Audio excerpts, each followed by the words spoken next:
make a start. We might panel of 2020, should you wish to speak. So, Mark, can I ask if there's been any apologies, please? Convener, there's just one apology been submitted, and that's from Councillor Tom Johnston. Thank you, Mark. Are there any further apologies to be noted, colleagues?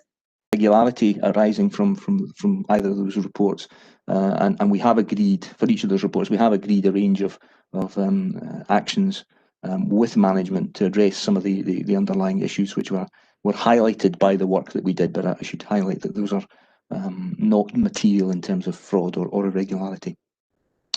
If I can turn my attention now to paragraph 2.7 onwards, which is really just to kind of a quick highlight and pick out some of the highlights of the audit work that's been completed. I think the first thing to say is obviously that none of the reports in the period offered limited assurance. They were all positive in nature, so the matters which have been highlighted need to be viewed with that overall categorisation in mind. So you'll see from our work on digital NL, clearly that's been a significant pressure point in recent months due to the need to respond flexibly in an agile way to the kind of increased demands that have been placed on that service. And I think it's important to recognise those in terms of a preface before we make substantive comment. You'll see at paragraph 2.13, we've really just highlighted the ongoing need to make sure that digital NL positive report. We've highlighted some key considerations at paragraph 2.15, which I think, given some of the previous audit findings in relation to contractual arrangements, are probably worth highlighting to the panel. So in terms of the housing investment programme, hopefully members are reassured that you can see that we've concluded that the controls in place around the procurement of goods and services and the management of existing contracts under that programme are both being done in an appropriate and effective manner. So I think that's to be noted. At 2.16, I highlight the risk management report, and again, that's a fairly positive report, although there are some issues that require to be taken forward to further develop and improve the corporate arrangements.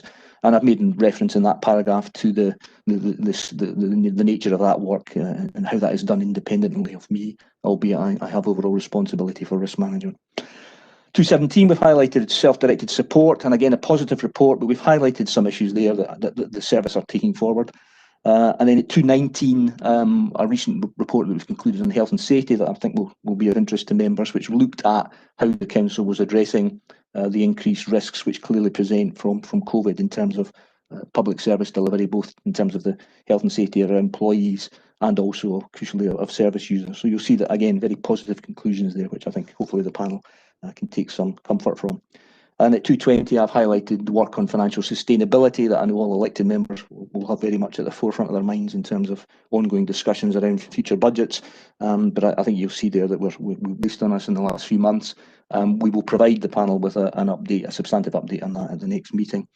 And then finally, at paragraph 2.24, I really just highlight the National Fraud Initiative that is now at a stage where we... When COVID-19's cleared up. The question I've got specifically though is in 2.11, the two matters arising that should be highlighted. It says these are completed by the end of November. Can you confirm they've been completed, Ken? That's the corporate risks ones, 2.11, page 119 again. They have all been concluded with the exception of the the Enterprise Strategic Contract Partnership, which has been 95% agreed but not actually signed off by the risk lead yet. So they are all substantively, they're either complete or substantively complete. I'm not expecting any changes. It's